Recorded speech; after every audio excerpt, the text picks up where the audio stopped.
Flosstube Friends. I have another Stitch With Me video for you today, and I am going to be working on Ann Thomas from Hands Across the Sea Samplers.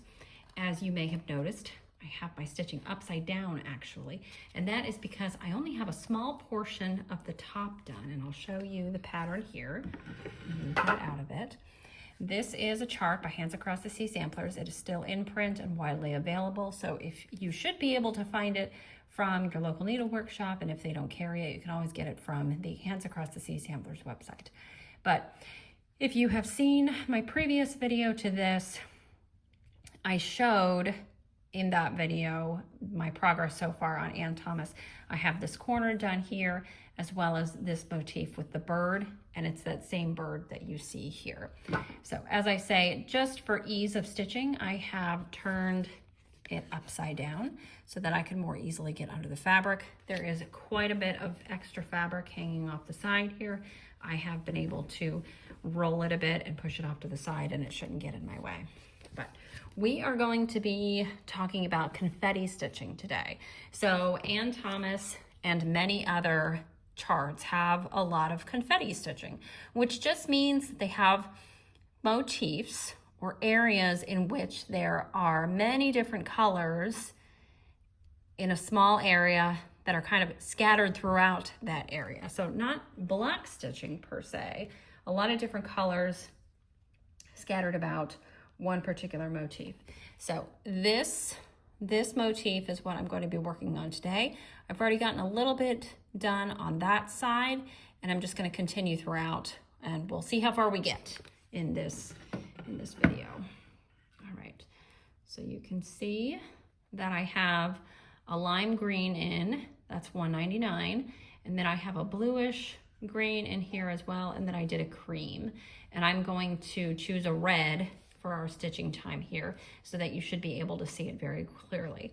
Now, if you need to, you should be able to zoom in if you're watching this video on a phone or tablet or laptop or something like that. I don't think you'll be able to do it on your TV, but otherwise you should be able to zoom in. So I'll talk a little bit about the tools that I'm using, and then I will get to stitching.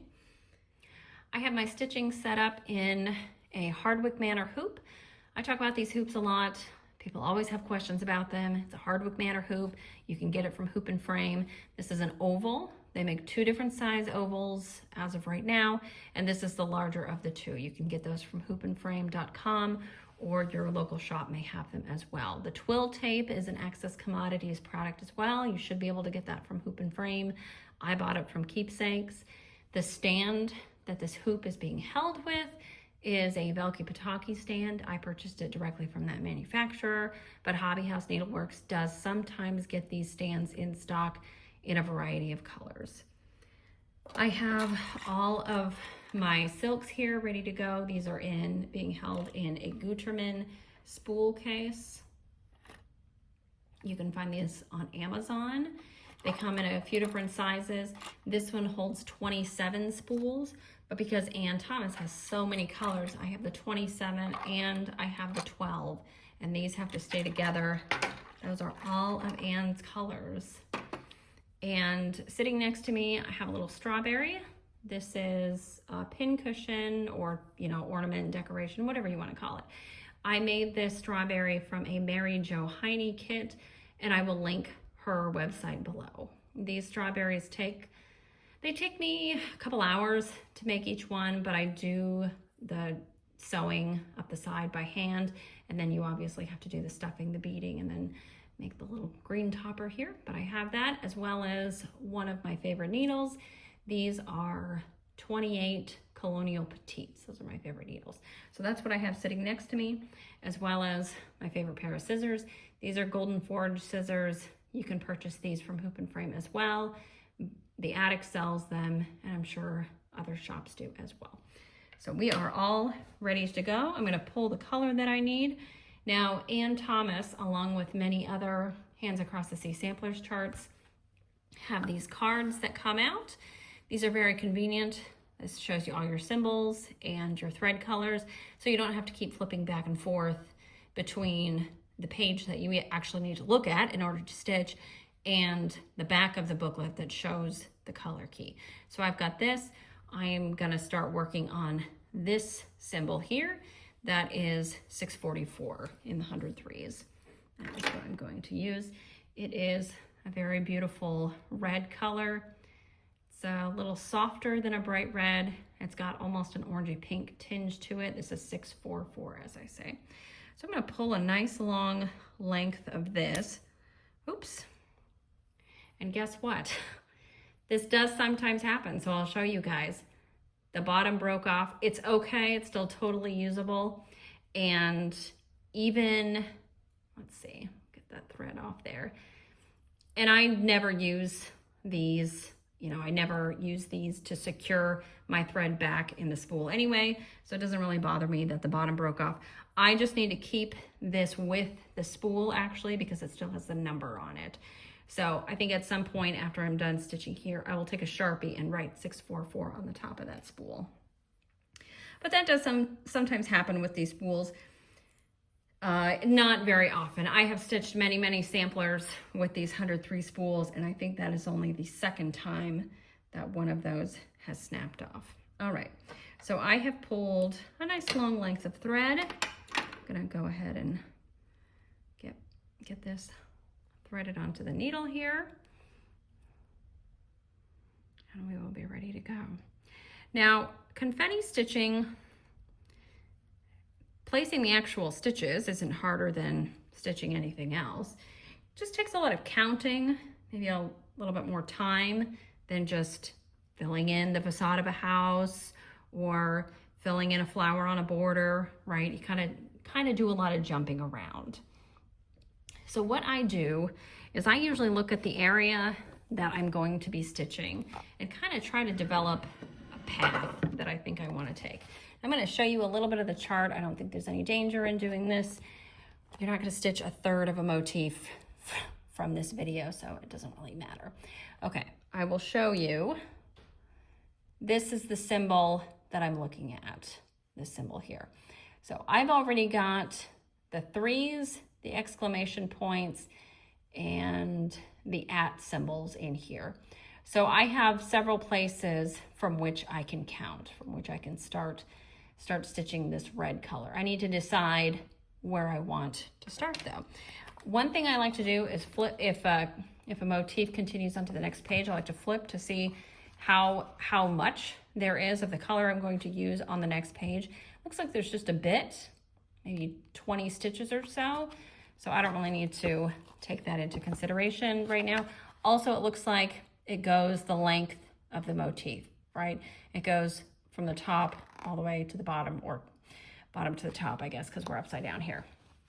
But so I can basically start wherever I want. Now, I can start here, but it looks like we've got some individual stitches, so I might have to start with a pin stitch. Not really my favorite thing to do. Or I could start here, where I could anchor a thread, and it would be pretty easy counting because I've already stitched these 3s, these little 3s, these little green 3s, and I can count right from there to start there. So I think that's what I'm gonna go ahead and do. Put my book back,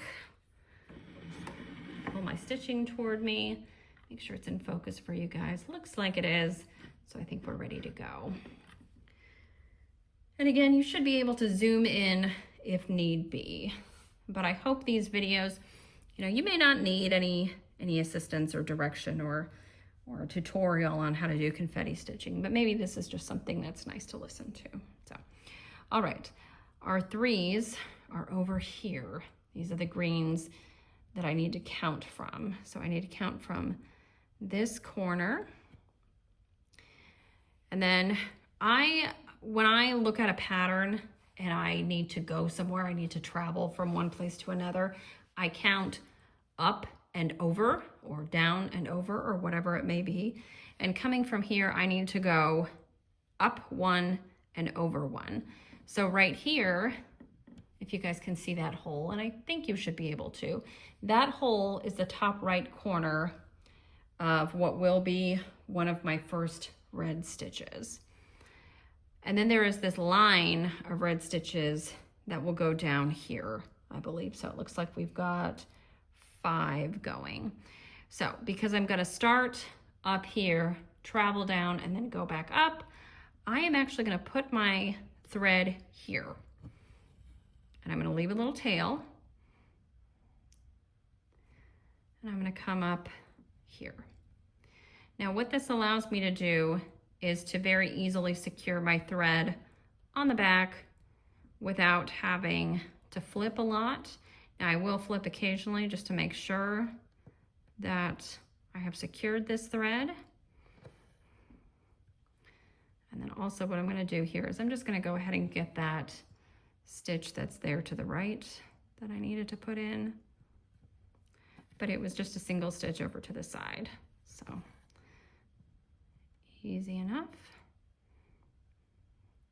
Normally I would have my nose a little bit closer to my work, so I may not be stitching as speedily as I normally do, but I hope this isn't too slow for you.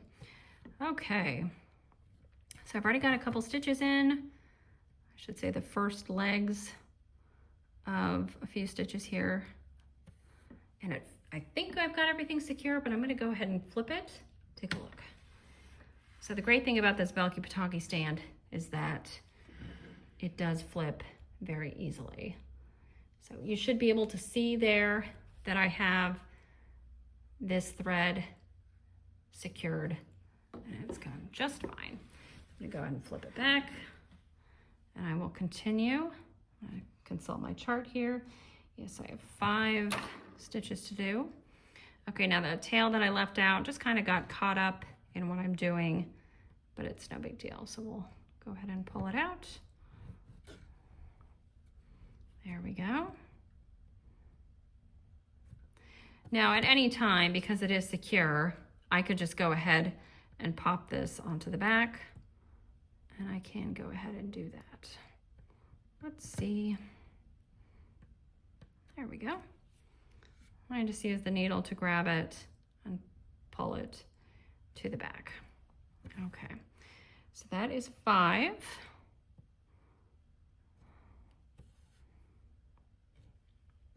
Now confetti stitching has some pros and cons, right? The cons may be that it's more difficult to count than block stitching. It's more difficult to count than letter stitching. You know, it just doesn't always make sense. When you're down to the last color, that's pretty easy, right? Because you look at something and you've just got, oh, I've just got one color left, and basically I'm filling in the holes that I have created in this motif. That's easy enough.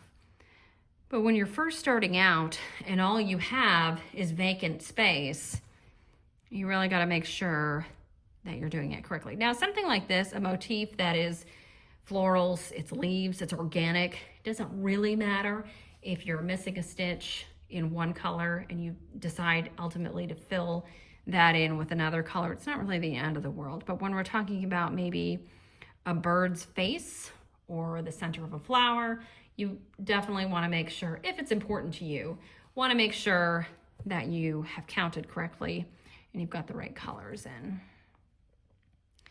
Now, I am working my way back up to the top of that little bit of red. And so on my way up, I am going to go ahead and secure this tail that I have, this nice long tail. I'm going to bring that with me. I'm going to bring that up this way, so it is secured going the other way. Now, this is not necessary. This is just something I like to do, because when I finish a thread and I secure it on the back, I will go under 4 or 5 stitches and then go back the other way another few stitches. So this is sort of doing that same thing just at the beginning of a thread. All right. Now, as I was saying, pros and cons of confetti stitching. Well, I definitely travel. I will say that. I move about here because, you know, all over. Really, I feel that you can do that for 2 reasons in this particular case. One is that I am working on a darker colored fabric. And so this cream color, it doesn't matter if I jump around. Same with the green, the blue here. They're kind of medium tone, even though they are not the same color as the fabric. I don't feel that carrying them is a problem. The other major reason is that this is basically going to be, I mean, for the most part, full coverage. There are some gaps between the greenery and the flowers, I guess they are. Let's see what we have here. Get that to focus. Okay, so you see there are little gaps here, you know, around the leaf, but a lot of it is full coverage. So jumping around and having a messy back, that's not going to bother me. You're not going to see those threads that have been carried and left long on the back. The only thing that you need to keep in mind is that long threads on the back, you know, you got to be careful with them when you're, well, I guess if you're doing your own framing, you got to be careful with that, but also be careful. Let's see, where am I? Just when you're moving your hoop and stuff like that. So let me get us focused again. There we go. Okay, so we've done that little section there, and easy enough. We're just gonna go up here. I know a lot of people don't like to carry. They don't want to carry because they think that they'll, you know, those stitches will be visible on the front side, and that's understandable. But if your stitches aren't going to be visible on the front side, you know, the carrying on the back, if it's not going to show through, I don't really think that it warrants all the stopping and starting that you would have to do to get a clean back when stitching confetti. And a lot of these, you know, I carried from this cream little spot to this cream spot. Well, this area in here is going to get some stitches on it. So those threads on the back will be secured. Again, I think the thing to remember is that you just got to count a lot. You got to count again, you know, continue to double check your work. But it is fun. It's fun to see all these blobs of color come together to make a recognizable motif, a recognizable thing on your sampler. That's really neat. And Thomas is a really beautiful sampler. I started this late last year and just put in a few days, and then it was just recently that I pulled it out again and put in a couple more days and was able to get that bird motif here done. And it's just gorgeous. This linen is a 46 count. It's probably my favorite count to work with. I do stitch a lot of things on 56 count. I like the tiny stitches. I like the finished product on 56 count, but 46 is really easy for me to stitch with. Easy to see the stitches, especially if it's a Zweigart based linen. It's really easy to see the holes. Just the whole experience is great. And stitching with 103s on 46, I think, is a really great combination. 103s, the spooled silks from Overa Soie. They are definitely my favorite floss to use when stitching, and I have completed a lot of samplers with them. Now it looks like to me I have done something wrong, and I went one stitch too far, so I gotta backtrack a bit. All right, that looks right. Okay, I did miss another stitch, and I'll get that on the way back. Now, I think normally for confetti stitching, I try not to backtrack. I try to just continuously move one way, but I'm looking at where my red is going, and it's going to be easier for me to go this way, come back, finish this, and then just jump down. So that's what I'm going to try to do. And there aren't a ton of stitches up in this area in this red color. So let's see. Actually, it's okay that I do that. I'm looking at where the red stitches are and trying as I go to put them in as efficiently as possible. It makes confetti stitching challenging, but it's really rewarding when you get it all right. And it all comes together nicely to make a beautiful motif. And the colors in this sampler in particular are just gorgeous together. You've got a lot of browns, neutrals, you know, creams, dusty greens, but then you have crazy colors. You've got lime green and bright blues and this very, very dramatic red that pops beautifully on this linen. This is a Mason linen, and I don't want to give you the incorrect information, so I will go ahead and put the name of this linen color in the drop-down box below. Okay, so it looks like I've got all of my 644 stitches in that area. So the next thing I have to do in this color is down here a little bit. I have to skip 1, 2, 3 stitches from there.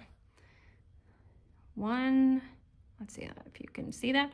1, 2, 3. Now, a good thing to do as you're stitching confetti, let's see, it felt like I got a little bit of a knot on the back. I don't think I did, but I'd like to go ahead and check. Okay, I do not have a knot, but you can see here, I'll show you since we flipped, this thread. See this thread? That's from carrying, from jumping down a few stitches. Now that, because we've already got these cream stitches in here, that would not get secured by any other stitches. So what you could do here, since I know that this is where I need to go, what I can go ahead and do, since we're already on the back here, is I can just run my needle under a few stitches, go back through that same hole, and now that thread is secured. Okay. Just so there's nothing there, nothing loose at all to get caught on anything. Okay.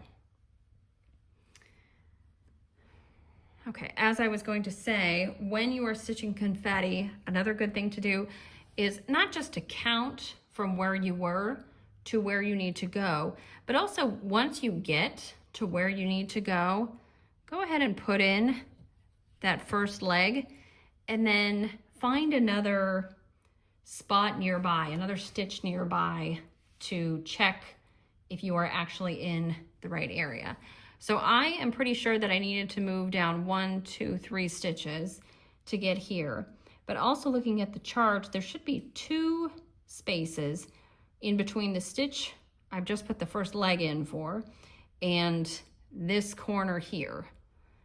And looks like 1, 2. That is accurate. So I am in the right spot. I know I've put that leg in the correct spot. So I can go ahead and finish that cross and keep on going.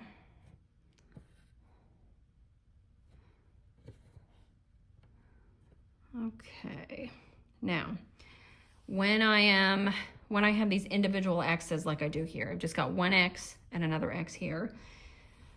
I kind of need to decide if I want to go from bottom to top, if I'm moving upward or to the left, I would do that.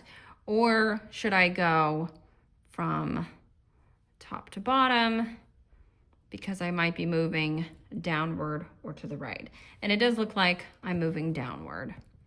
So I would go from top left to bottom right. That's what I went ahead and did. I had to jump 1 space to get to the next red stitch. Now here I'm looking, I've got some stitches that are together in a little bunch, and then I'm going to have some individual reds kind of scattered about. So I think I'm going to go ahead and try to finish this little area as I go. And so that when I get to the scattered single stitches, I don't have to backtrack. I can just do them individually and progress through this area. And even stitching confetti, it is not natural to me to stitch X's individually before moving on to the next one. So you can see I am not doing that. And actually I've done something that I don't like. I wanna, as I said, I like to make sure that my stitching is efficient. So I'm gonna make sure that I stitch how I like. And you heard that little pop. That was just a little knot that developed. That's no big deal.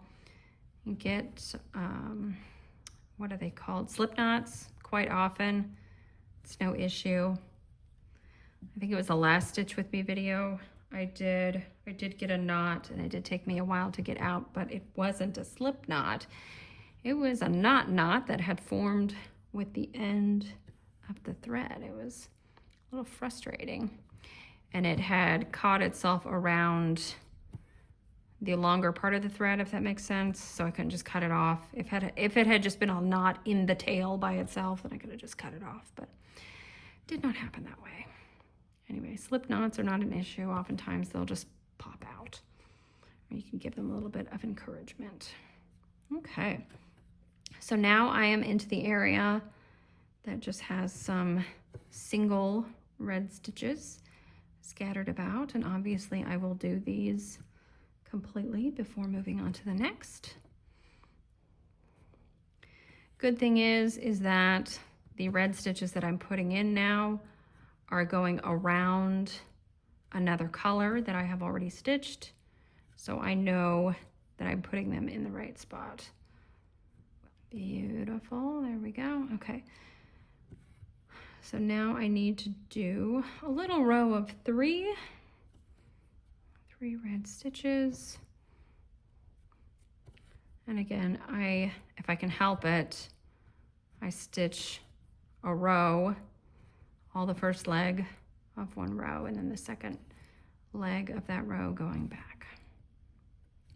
And that is what I'm going to do. Someone asked from a previous Stitch With Me video, they had seen that I was working a row of stitches like that with a variegated floss. Even using variegated floss, I do not stitch X's individually. Let's see, is that the way I want to go? No. So again, I'm looking ahead to where I want to go. And so I'm deciding that I'm going to finish this X by starting in the bottom right, going to the top left.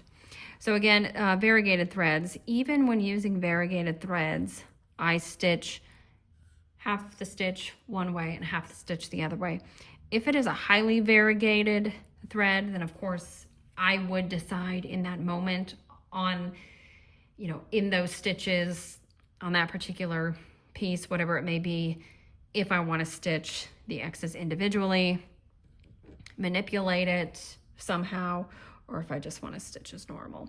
But the variegated floss that I was using in that previous Stitch With Me video, it was a green, it was like a gray green, and it was only subtly variegated, so it didn't bother me that I, you know, it would not have bothered me, and honestly, I don't think it would have been much different had I stitched those X's individually.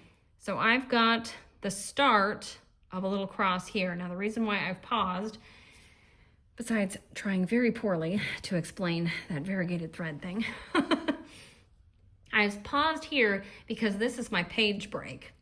I know there are more red stitches going forward, but I need to go ahead and look. So I will go ahead and show you guys what I'm talking about. Let's see. This is the stitch. This is the stitch that I've just put the first leg in. Just put the first leg in of that stitch, and I am moving this way. So this is that same stitch. I'll have three, and then I'll have another little row of three, and I can move up this way into this bit and continue on this way. So I'm kind of going in a circular motion here. I've already done this. I've done this little zigzag thing, but I will need to come back here and finish this stuff up in that area. So I'm going to go ahead and turn my page because I know where I am. Let me show you. The first leg that I've put in, that stitch is in the grayed area at the edge of the page, so I know exactly where I am. Now I am moving this way. Now when I have a group of 3 stitches, you move one way doing the first leg, and then you move back the other way doing the second leg, right? What happens though is you end up on the same side that you started on. And sometimes that's fine, sometimes that's not what I actually want to do. So when I have a group of 3 stitches, I look at it as an opportunity to maybe change the side that I end on. And that's what I'm actually going to go ahead and do here. So instead of stitching leg, leg, leg, I'm going to stitch leg, leg, and move over this way to come back to do that leg. So I hope that makes sense. You can see here, I've gone from top right to bottom left, top right to bottom left, and now I've jumped to bottom left to come back up to the top right. Now I've got the first leg of those 3 stitches in. Looks exactly as it would any other way, but now I get to move over here to that first stitch on the right. I come up at the top left of that first stitch, go to the bottom right of that first stitch, and then finish up these 2 stitches as I normally would. And what that does is it spits me right back out on the left of those 3 stitches instead of ending at the right of those 3 stitches. Now, would it have really been a big deal if I had started on the right and ended on the right? No, but in this way, it allows me to finish on the right side of this little grouping of stitches, which is closer to the next little grouping of stitches than I would be had I finished on the right. So again, you just create your own stitch path, do whatever works best for you.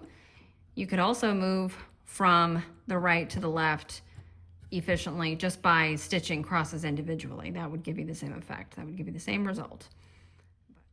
Okay. And again, I'm looking at the motif, or not the motif, the grouping, I should say, the grouping of red stitches that I'm working on here. It is a group of 7 red stitches. And I'm to the point here where it doesn't matter too much where I finish this. So I'll put in, let's see, this next leg here, and then I can make my way back and I will be able to easily get to the next area that I need to put in some more red stitches. Another thing that I do before I start confetti stitching, before I pull a thread for confetti stitching, is to make an estimation of how many stitches there are in that color that I want to use, and pull a thread that I think is long enough for that amount of stitches plus some. So stitching 40 stitches in confetti is actually going to take more thread than stitching 40 stitches all in one little square, right? Because you're putting in the same amount of stitches, but you're also jumping around and stuff. So I have a pretty good idea when I'm taking a length of 103 off the spool of what length I need to get me 60, 70 stitches, something like that. And so by estimating how many stitches I'm gonna need to put in a particular color, and then pulling a length that will cover that many stitches and then some, I'm pretty sure I can get the stitches that I need in without having to get another length of thread, because wouldn't that be annoying to get almost all of the stitches in one color done and then find that you're short just a few.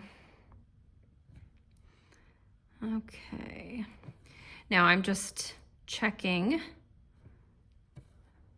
where I am, counting from this group of red stitches. It looks like this stitch is in the right spot, and I've just gone ahead and consulted the pattern to make sure that I am supposed to be, you know, near this stitch, this cream stitch, and it looks like I am.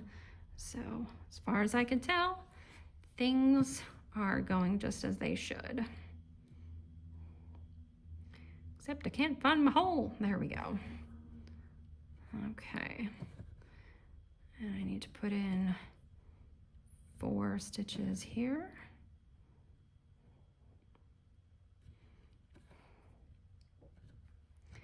Again, I think confetti stitching is really fun. It's really rewarding when you get it right.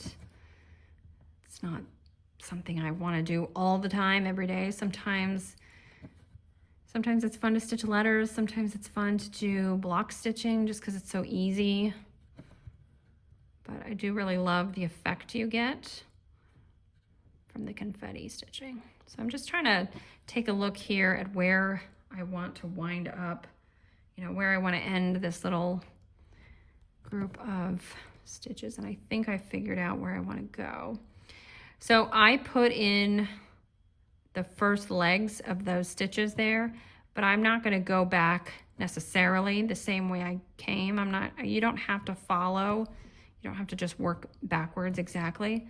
You can kind of manipulate your path as you see fit.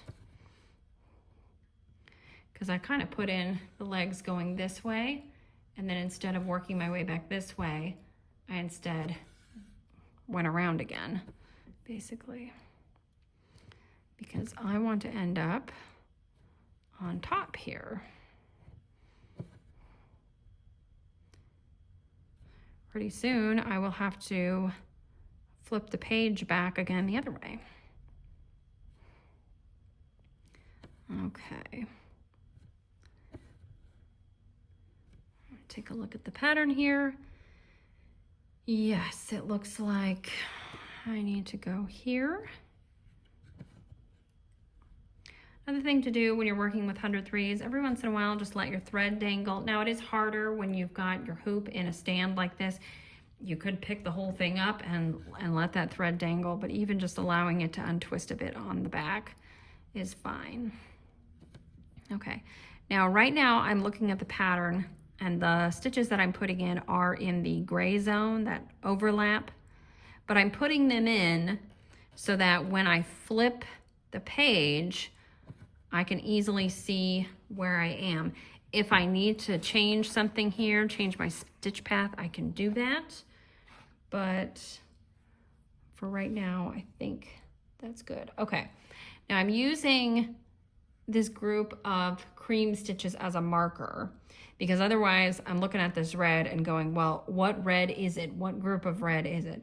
But I can use this cream to look here and say, okay, yeah, I'm in the right spot and I'm right here.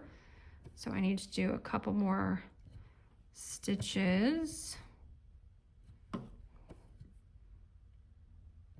What am I doing? Okay. Now actually, this point that I just went in right here, if you can see that, that's actually where I want to end up, because I've got more red stitches I want to put in right here. So let's see. I am going to kind of figure out a way to get myself back to that spot.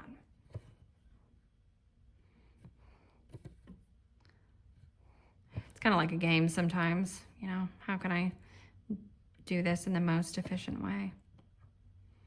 It's a good challenge. All right, so I've got those stitches completed, and I can go ahead and start on this little section. Now, this motif here that I'm working on, it is a little trickier because it has 2 different reds within the motif, but the symbols on the chart, I think, are they're distinctive enough that you shouldn't get them confused. The great thing about Hands Across the Sea Samplers charts is that they are in full color. I think the size is really good, the size of the symbols and everything. So when you're working with motifs like this, designs like this that have a lot of little bits go in all sorts of different places. You can follow it. I don't know that I would want to try to stitch Ann Thomas from a black and white, or to stitch a Berlin wool work piece from a black and white chart. Now I say that, and actually I'm thinking I have that 9-part series. What is it? It's the Berlin wool work, and is it the Needles Praise? Something like that. Maybe it's a different company, but I'm thinking about that. And I haven't actually looked at that chart in so long. I need to see if it's a black and white chart or if it's color.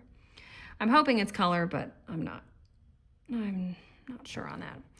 Okay, now I have already stitched this section here, and I'm working on this section here. There are actually some red stitches in between, so I'm going to go ahead and grab those. It's just a few, looks like 4, I think. 2, 4, maybe 5. Now you'll notice that I put in one leg of this stitch, one leg of the second stitch, but then I fully crossed that second stitch. It's because I went down to the right.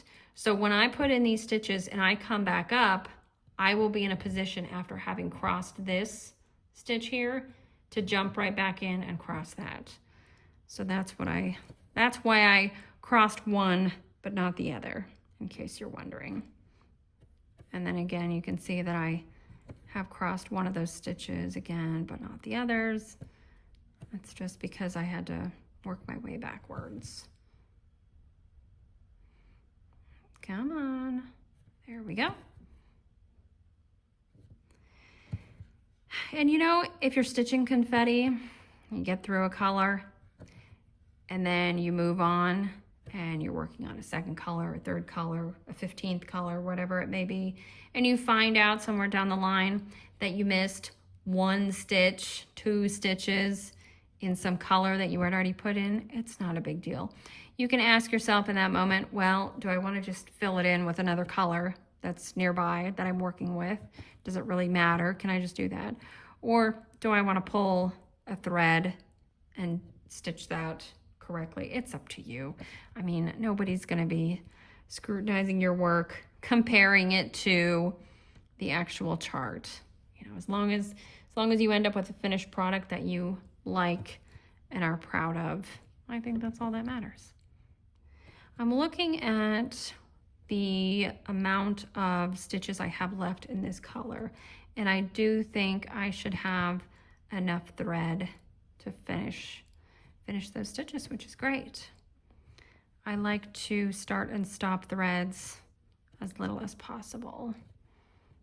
And I know I've talked about that before. It's just that I want the finished product to look good, but I also want the experience to be satisfying, enjoyable, and starting and stopping a bunch of times is not my favorite thing. So gotta jump to the next section, and I'm gonna take a look here. I'll show you. Let me make sure this is focused. I hope it has been. So I've got this little grouping of 4 cream stitches right here. I need to start next to this bottom one. So that's an easy place to jump to. I don't even really have to do any counting. I just start there. And then I'm gonna move over 3 stitches. That will take me again to the edge of the page. So once I put in this 3rd leg, I'm gonna go ahead and take a look. I'm gonna flip the page, see if there's anything beyond it. Not in that row. So this is the end of that row. So I can go ahead and make my way back and then start on the row below it.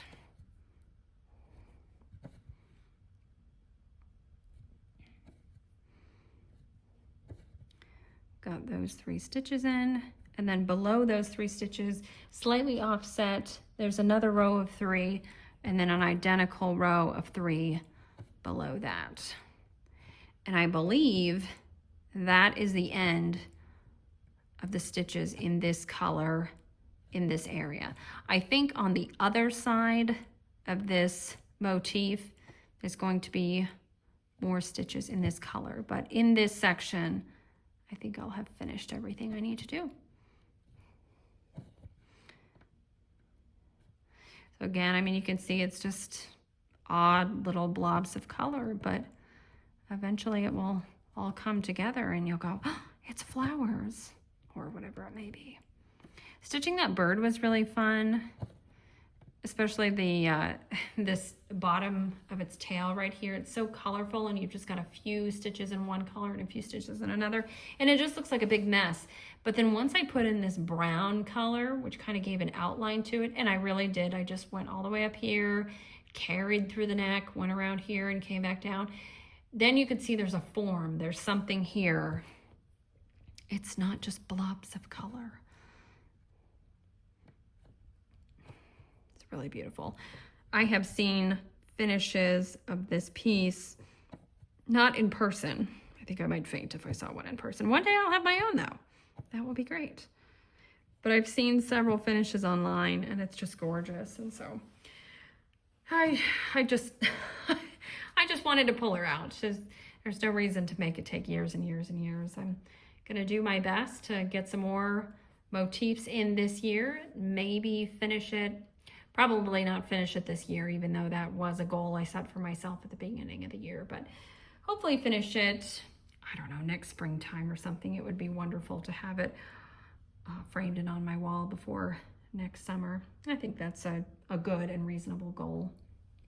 Okay, I'm gonna go ahead and consult my chart and make sure that I've gotten all the red stitches in that I need to, all the 644 stitches in that I need to, so that I can go ahead and secure my thread.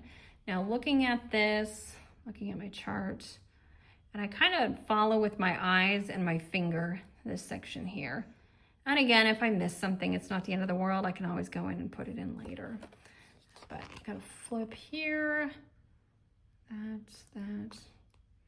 I am reasonably confident that I got all of those stitches in.